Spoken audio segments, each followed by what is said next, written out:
full roster. Vote today, NFL.com/Pro Bowl votes. Back to pass, and Myles Garrett's going to get him, and he knocks the ball away. It's another strip sack. Myles Garrett, hop, mad dog. Up in the pocket, he's going to get hit, he's going down. Sooner or later, Myles is going to knock on your door, and you're going down.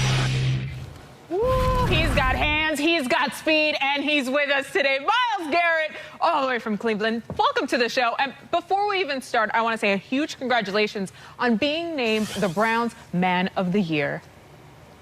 Thank you so much. It's really an honor. How much did that mean to you to get that nod, especially from your team? It's outstanding. Something that you inspire to do or aspire to do more than, I guess, anything else.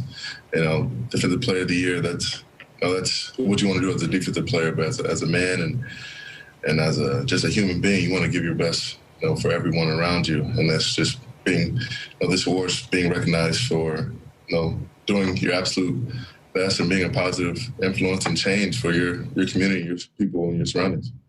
Myles, this isn't new to you, of course. You've always given back to the community. What are you most proud of the work you've done off the field? I'm most proud of the people I've been able to bring on and the people I've been able to meet. It's been a pleasure to meet so many new people, to help them, whether it's here, whether it's back home in Texas or in Tanzania. It was amazing. It was just a joy to be able to rap with them, to sit and share stories. No matter the difference in culture or the language barrier, they were just happy to be around us. Because that kind of feeling, that kind of connection, it spans all borders and lines and cultures. To everyone at home, I know he goes after your favorite quarterback probably every Sunday, but a reminder there that he makes up for it off the field by giving back to the folks back in the community. Speaking of getting after quarterbacks, let's look ahead to Monday night. This is a huge game, by the way. Ravens-Browns is our Total Access game of the week. I'm going to keep it real with you, Myles, because I feel like we always can do that. It was rough that first week for you guys, but I feel like now we're in a whole other universe, let alone a whole other week in the NFL. Feels a little different watching from here. How does it feel like to you going up against this opponent again? Yeah, things have changed a little bit. They jumped on us that first game. We needed a little bit of time to mesh and get it all together, and we're starting to really have a cohesive unit.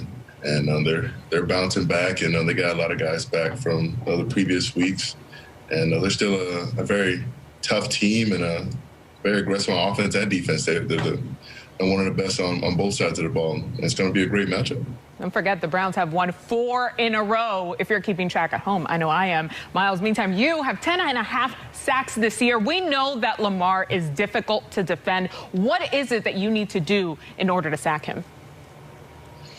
Got to corral him. This guy, he loves to extend plays, and that's more of a chance for us. A lot of teams look at it as more of a hindrance, having to chase this guy and keep him in the pocket. But when you do, there's only so many places he can go to. So you knock back at the guard, the tackle. You have everybody up on him. That takes away his running ability and one of his key skills. So we just have to keep him where we want him, not allow him to get downfield with his legs or extend plays and find somebody open. You keep him in the pocket, make him make those big time throws, and you have a tackle or a guard sitting in his lap. Then it's a whole different game. Okay, so listen, we mentioned those 4 wins in a row. You guys are going for your 10th win of the season. But every week, Myles, I feel it's like, all right, well, let's see the Browns do it again. All right, let's see them prove it to us one more time. What is different about this Browns team right now? I think every team has to do that, no matter who you are. You don't get any passes on the next game. Nobody's assuming you're gonna win every game unless you're Pat Mahomes.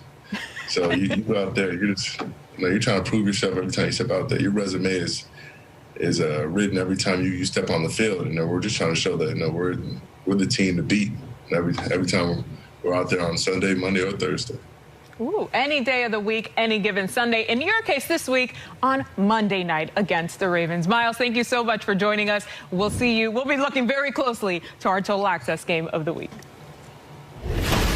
Time now for the bucket list presented by KFC, Mike Rubb, and David Carr. Listen, guys, you know we have to pick all of these games. I was going through some of these. Some of these were really tough to decide on. So I want to hear, as you deep dive into this, what are some of your must-see matchups this week, especially on Sunday? Rob, start us off. Yeah, I'm going to go with that, go with the game that we just finished talking to a player that's playing in Myles Garrett. Like, I'm looking at Patrick Queen, linebacker for the Baltimore Ravens, going up against those running backs of the Cleveland Browns, and Nick Chubb and Kareem Hunt. I mean, Patrick Queen, he's all over the place, but early on in the season, he had issues with big offensive linemen getting up in his face and trying to shed and make the tackle. And I think earlier in the season, he got exposed. And then when you look at Nick Chubb and Kareem Hunt, not only do you got to know where these guys are going to be at in the running scheme, and they do a great job running outside zone, but also when you get to them, there's a physical encounter. You have to actually tackle them. Nick Chubb, he's always leaning forward, always pushing forward, always falls forward. And then Kareem Hunt, I think, is the closest thing to beast mode that I've seen in the National Football League. Again, a tough tackle. So that's the matchup that I think is going to be one of the deciding factors of this game. I like that. That's a great game. There's a great challenge being presented to a young quarterback also that I'm going to look for. Jalen Hurts is going to have to play the New Orleans Saints, and that's not easy. I mean, you're talking about replacing Carson Wentz, and, sometimes it's easy to come off the bench and you go in there and you play loose and excited. But, man, I thought he did a good job. He's going to have to do some of this against New Orleans. You got four guys up here showing pressure, who's coming, who's dropping. You're going to have to decipher that. They end up getting you here. You got a free rusher in your face, but how can you cover that up? You find the one-on-one matchup. You put some air into the ball. Nice throw with guy barreling down on him. Great throw down the field. And the other thing that he did, and I noticed this a lot when he went in the game, and this happened a lot in Philly, honestly. You talked about not having a lot of help. Carson Wentz went through a lot of this also.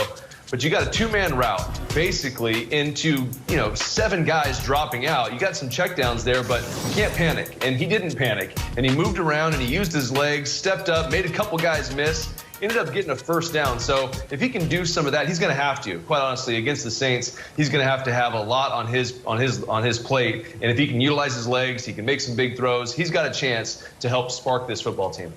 I love that you showcased his mobility there, David, because when you're going up against a defense like the Saints, guys like Cam Jordan trying to get after him aggressively out there, it's not an easy task whatsoever. But guess what? It's the NFL. That's how it goes. All right, David and Rob, thanks. Speaking of that game, New Orleans can actually clinch the NFC South Division. Of course, they already clinched a playoff berth, but this is how they do it. With a win or with a Tampa Bay loss or a New Orleans tie and a Tampa Bay Bucks tie. Here are some other games that we picked this week. Almost fully in agreement against that Colts Raiders game. I'm the only one taking Indy there. All of us are taking the Saints and the Falcons and Green Bay. Little splitsies there. Rob, the only one taking the Niners against Washington. That last game there, Green Bay and Detroit. Green Bay clinches the NFC North division title with a win and a Minnesota loss. They can clinch a playoff berth with a win and a Cardinals loss this weekend, or with a win and a Seahawks win this weekend as well. All right, when you're supposed to win and you lose, it's called an upset. And it tends to leave people feeling, well, pretty upset.